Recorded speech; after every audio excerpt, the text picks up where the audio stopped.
Ал әңгіме басталмас бұрын каналға жазылып лайк басып кетулеріңізді сұраймын. Рахмет.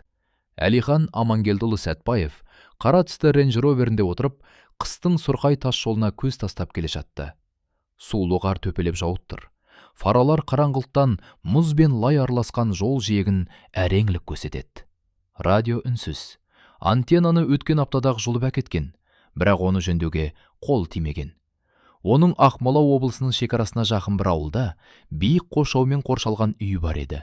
Үйдің күзеті, моншасы, ал террасасында джакузи де болатын. Бірақ белгісіз бір себеппен, әсіресе ажырасқаннан кейін, ол үйге қайта оралу барған сайын қиындай түсті. Бүгінгі күнде жүздеген күннің бір секілді өтті. Таңғы жиналыс, менеджерлерге ұрыс, мердігерлермен толассыз қоңыраулар. Ұлымен тағы да сөйлесу мүмкін болмады. Дәурен әкесінің дауысын ести сала телефонды қоя салды. Жасанды сабыр, қымбат костюм, Астана қаласының ортасындағы бос пәтер. Оның өмірінде тек ақша ғана бар еді. Қалғанның бәрі бос кеңістік. Ол ымыртта тас жолға шықты. Жаңбыр біртіндеп қарға айналып, асфальт нағыз мұз айдынына ұқсады. Қара өткел мен бурабайдың арасында ол бір үлкен қателік жасаған түсінді. Мұндай ауа райында жалғыз жүру. Кежеуге үлгермеді. Бұрылыс кезінде көлік сырғып кетті. Рөлді бұрды, бірақ кеш болды. Көз алдына қарсы келе жатқан жүк көлігінің шамдары жарқ етті. Дөңгелектердің гуілі арасынан темірдің сықырлаған естілді. Көлікті жол жиегіндегі орға лақтырып жіберді. Тып-тыныштық орнады. Ол бір сәтке өзін өлдім деп ойлады. Артынша ауырсыну сезілді. Аяғы алдыңғы орындық пен есіктің арасына қысылып қалған. Сол қолы ұйып қалған. Маңдайынан қан сорғалап тұр. Телефон көліктің ішінде самбөр еді. Тапқанда экраны шағылған. Байланыс жоқ болып шықты. Навигация панелі де сөнген. Есікті ашуға тырысты. Қыстырылып қалған. Бірнеше рет әрекеттен кейін жолаушы орындығы арқылы сыртқа әрең шықты. Сулы қар жапалақтап жауып тұрды. Айналада бірде-бір көлік, бірде-бір шам, бірде-бір дыбыс жоқ. Ол айқайламақ болды. Бірақ даусы қарлығып әрем шықты. Кеудесі қысылып, үрей биледі. Миында бір ғана ой жылт етті. Бітті. Мені ешкім таппайды. Ол көліктің капотына отырып, ауыр тыныстады. Уақыт созылып, қараңғылық қоюланып, күші сарқыла бастады. Бір кезде қардың үстіне отыра кетті де, ағашқа сүйеніп, көзін жұмды. Кенет сыбдыр естілді. Желдің арасынан бала қадамдарының дыбысы сезілді. Ол көзін ашты. 10 метрдей жерде екі қыз тұр еді. Екеуінің де үстінде ескі, кеңейіп кеткен күртеше. Біреуі жасыл, екіншісі сұр, капюшоны бар. Беттері кір, шаштары ұйпа-түйпа, көздері үлкен әрі сақ. «Аға, сіз тірісіз бе?» деп сұрады үлкенірек көрінгені. «Сірә, е», деп әрең сыбырлады ол. «Телефоныңыз бар ма?» «Жоқ», деді ол басын шайқап. «Біз жақын жерде тұрамыз. Жүрміз, көмектесеміз».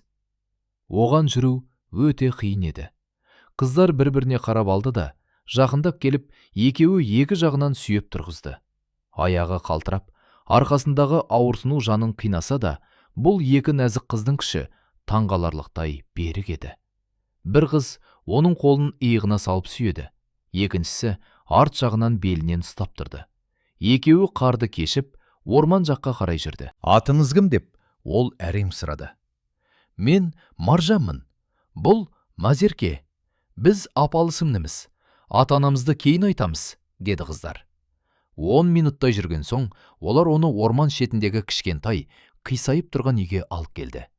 Үйдің шатыры салбырап тұр. Терезелері пленкамен жабылған. Іші қараңғы болса да жылы еді. Пеш жанып тұрды. Қыздар оны ескі диванға отырғызды. Үстіндегі күртесін шешіп, аяғының астына ескі киімдерді төседі. «Қазір су әкелеміз. Шыдаңыз аға», деді олар. Ол не айтарын білмеді. Оны екі кішкентай, арық қыз аман алып қалды. Өзін ешкімге қарызбын деп ойламаған бай адам енді жарғыда жоқ балаларға қарыз болып отыр. Алда не болатынын ол білмеді, бірақ бір нәрсені анық түсінді. Енді ол кетіп, бәрін ұмыта алмайды. Ол түтіннің иісінен оянды. Иіс қорқынышты емес, жай ғана пештің иісі еді. Жанында отын сытырлап жанып жатты.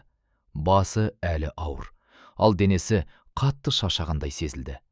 Ол орнынан тұрмақ болды, бірақ ауырсынудан ыңырсып жіберді.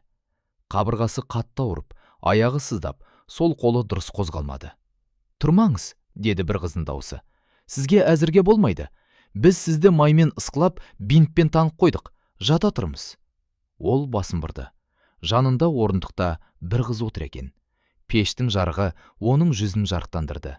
Сүр көздері, қысқа қара шашы, бетінде сызат бар, үстінде сол жасыл күртесі. «Сен Маржансың ғой?» деп сыбырлады ол. «Иә, ал Назерке ұйықтап жатыр. Мен қарап отырдым, сізге бірдеңе болып қалмасын деп. Су ішесіз бе?» Ол басын изеді.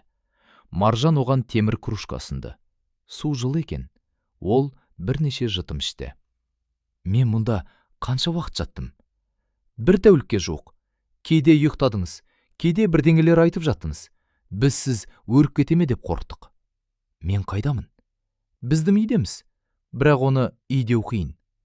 Бұрын бұл жерде отын сақтайтын орын болған», деді Маржан. «Кейін әкем осында тұрған. Қазір біз тұрамыз». Ол терезеге қарап қалды.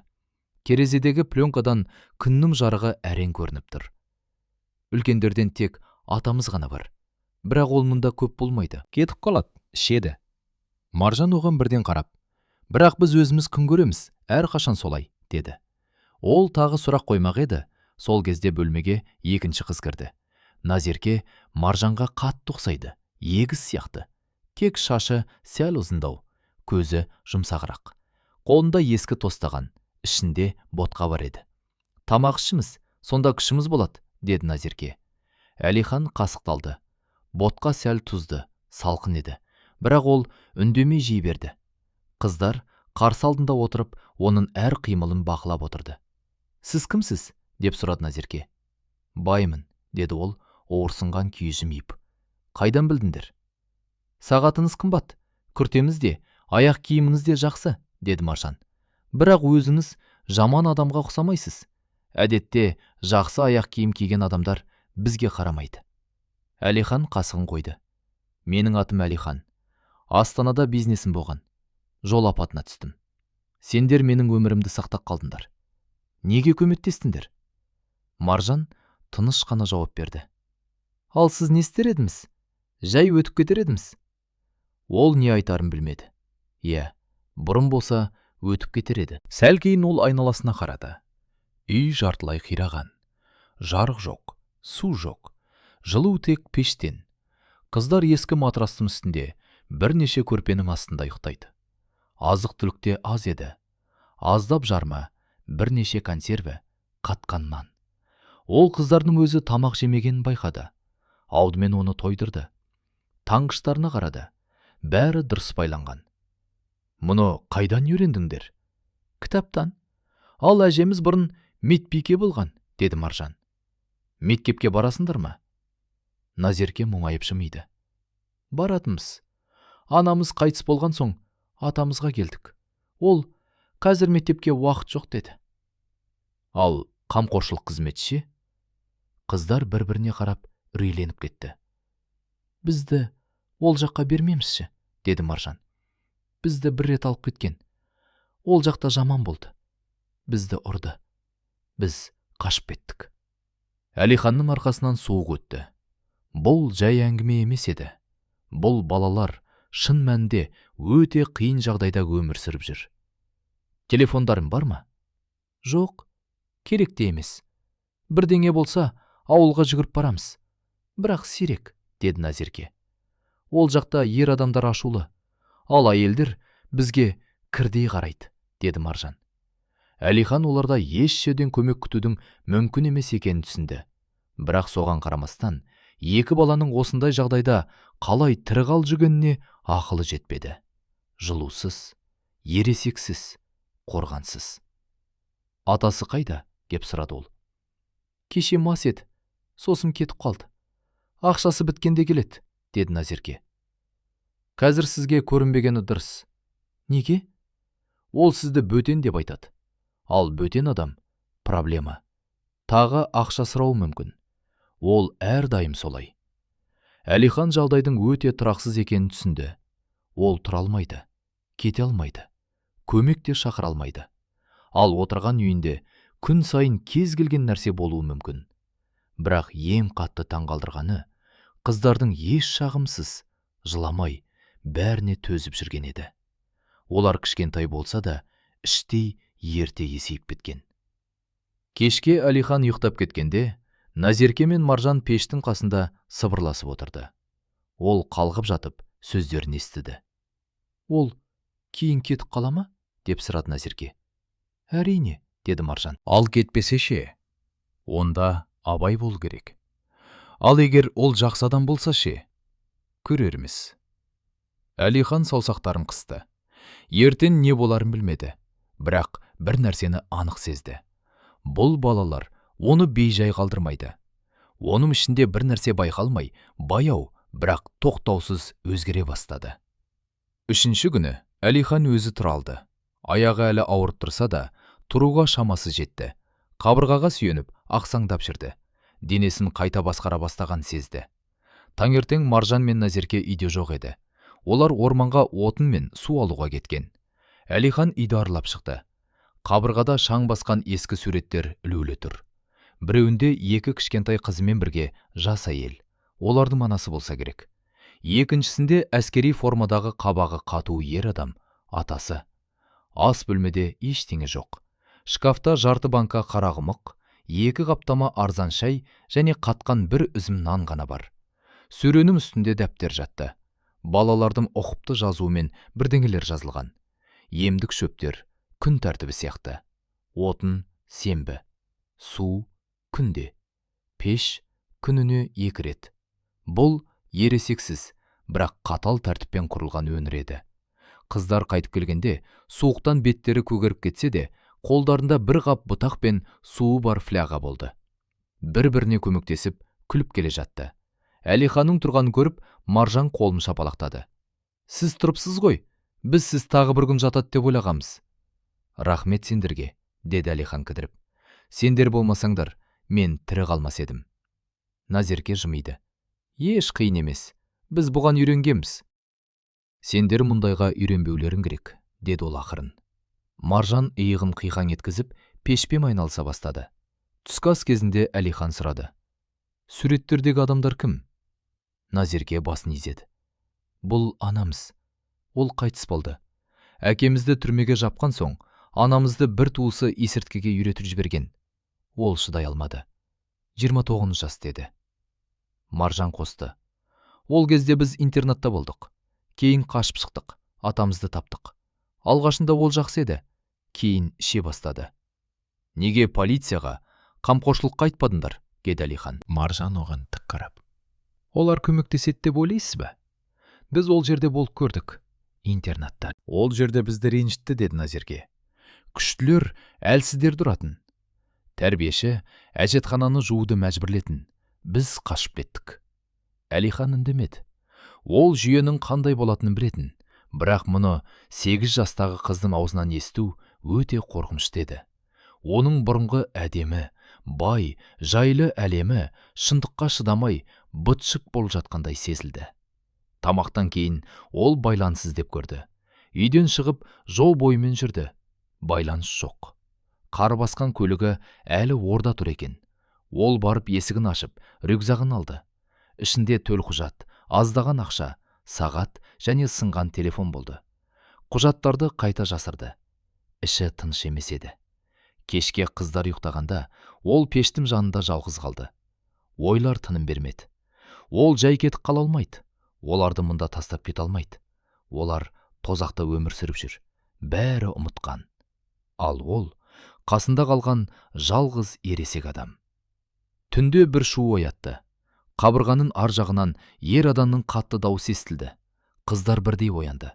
Маржан жүгіріп келді. Бұл атамыз. Тыныш болыңыз, шықпаңыз, деді ол. Бірақ кешеді. Есік тарс ашылды. Табалдырықта 50 шамасындағы ірі ер адам тұрды. Беті қызарған, үстінде мақта күрте. Арақ пен бензин иісі аңқып тұрды. «Бұл кім?» деп айқайлады ол, Әлиханға саусағын шошайтып. «Менің үйімде не қып жүр?» «Ол қонақ қана», деді Маржан. «Қонақ? Еркектерді үйге тасисың ба?» деп алға ұмтылды ол. Әлихан қыздардың алдына тұра қалды. «Сабыр сақтаңыз. Мен жол апатына түстім. Мені осы қыздар құтқарды». «Бәлкім сен полициядансың», деді атасы дауыстап. Ол қалтасынан кішкентай ас пышағын шығарды. Қолында ол өте қауіпті көрінді. «Ақшаң бар шығар. Бер бәрін. Әйтпесе сені өзім трассаға апарып тастайын». Әлихан жағдайдың өте қауіпті екенін түсінді. Ұрысуға шамасы жоқ. Бірақ бәрін беріп қою да дұрыс емес еді. Ол баяу әмиян шығарды. «Мұнда аз ғана. Алымызда кетіңіз». Атасы ақшаны жұлып алып, санап көрді де қабағын түйді. «Аз екен. Ертең ауылға барамыз. Көлігіңді темірге өткіземіз. Құжаттарыңды да бересің». Ол қалай келсе, солай тез кетіп қалды. Қыздар тас мүсіндей қатып қалды. «Біз оның қайта келетін білмедік», деді Назерке сыбырлап. «Кешіріңдер, бұл сендердің кінәң емес», деді Әлихан. «Бірақ ертең түнде кетуіміз керек. Ол ұйықтағанда», деді ол. Маржан басын изеді. «Біз орман ішіндегі соқпақты білеміз. Сол жерден трасса көрінеді. Тек тез әрі тыныш жүру керек». Әлихан басқа жол жоқ екенін түсінді. Бұл балалар оны жай құтқарып қалған жоқ. Енді олар оның өмірінің бір бөлігі. Мүмкін, ол да олардың тағдырының бір бөлігі шығар. Әлихан таңға жуық орманнан шықты. Қыздар оны бала кезінен білетін соқпақпен алып жүрді. Қатқан дала арқылы ағаш сереген жерден өтіп, жыраның бойымен жүріп, соңында қиыршық тасты жолға жеткізді. Одан әрі Әлихан жалғыз кетті. Назерке оған кішкентай қағаз берді. Онда бала жазуымен «Бізді ұмытпа, Маржан мен Назерке» деп жазылған еді. Шамамен 10 шақырым жүрген соң ғана байланыс шықты. Телефон әлі дұрыс істемеді, бірақ 3-ші рет қоңырау шалғанда көмекшісіне хабарласты. 1 сағаттан кейін оны көлік алып кетті. Ол қайда болғанын айтпады, тек бір сөз айтты. «Тірімін. Ауруханаға апарыңдар». Қаладағы ауруханада оны дәрігерлер, күзет, полиция қарсы алды. 3 күн байланыссыз болған, апатқа ұшыраған, кейін жоғалып кеткен ірі кәсіпкер деп бәрі абдырап қалды. Газеттерде жазып үлгерген еді. Әлихан тек «Көлік апатына түстін. Телефон сынған. Кейін есімде ештеңе жоқ», деді.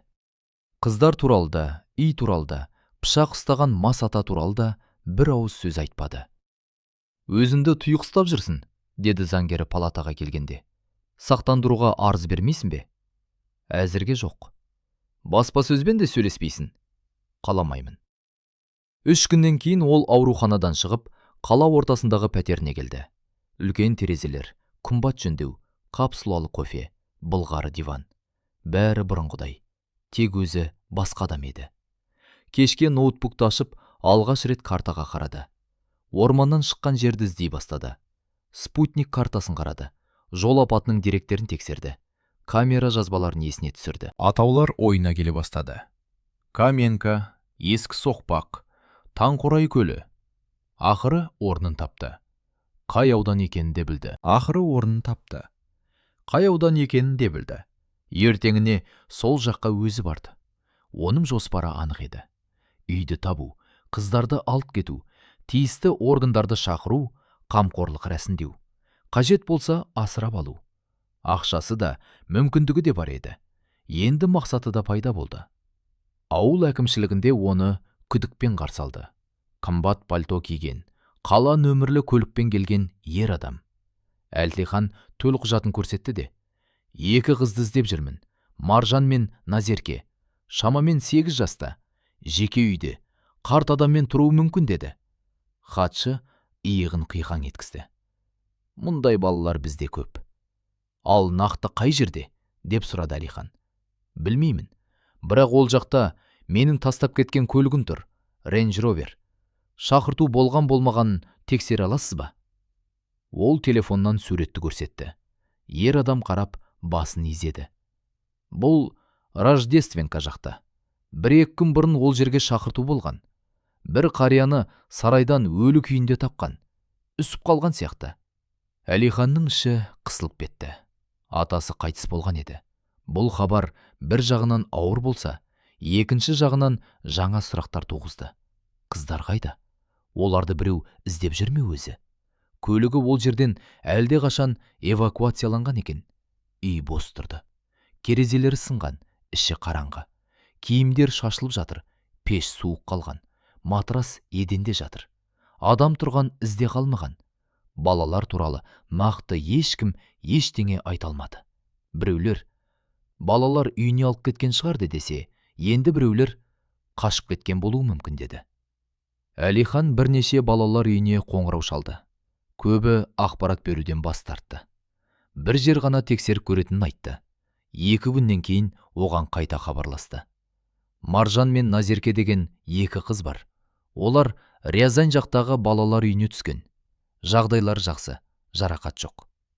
Әлихан бірден жолға шықты. Балалар үйінің ғимараты сұр ескеді. Кірпіштен салынған, маңдайшасы сыр кеткен. Ішінен асхананың иісі мен хлордың иісі шығып тұрды.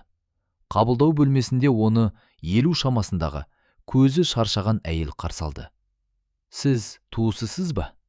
Жоқ, бірақ олар мені құтқарды. Мен оларды алып кеткім келеді. Қамқор болғым келеді. Мен журналист емеспін, органнан да емеспін. Мен оларға қарыз адаммын. Әйел оған ұзақ қарап тұрды. Алдымен уақытша қамқорлық рәсімдеу керек. Тексеру болады. Психологтың қорытындысы, құжаттар. Бұл апталар, тіпті айлар алуы мүмкін.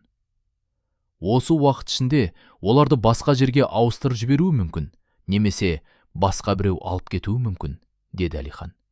Жоқ, мен кетпеймін. Қажет болса, осында қаламын. Менің оларды асырауға барлық мүмкіндігім бар. Қазір қағаздан бұрын әрекет керек. Әйел шаршаған күйі басын изеді.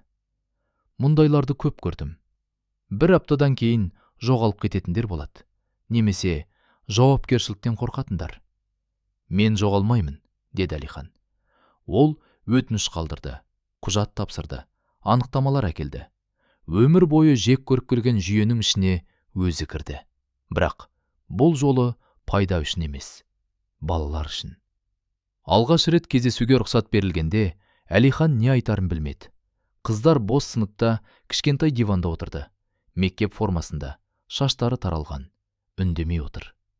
Сәлем, деді Әлихан. Алғаш болып Назерке жымиды. Сен келдің бе? Маржан оған мұқият, сәл қаталдау қарап тұрды. Жоқ болып кетпедің, уәде берген едің. Уәдемде тұрдым, деді Әлихан. Қыздар оны құшақтап жүгіріп келген жоқ. Тек қолынан ұстады, үндемей, бірақ берік, шын көңілмен. 2 ай өтті. Уақытша қамқорлыққа алу құжаттары бекітілді.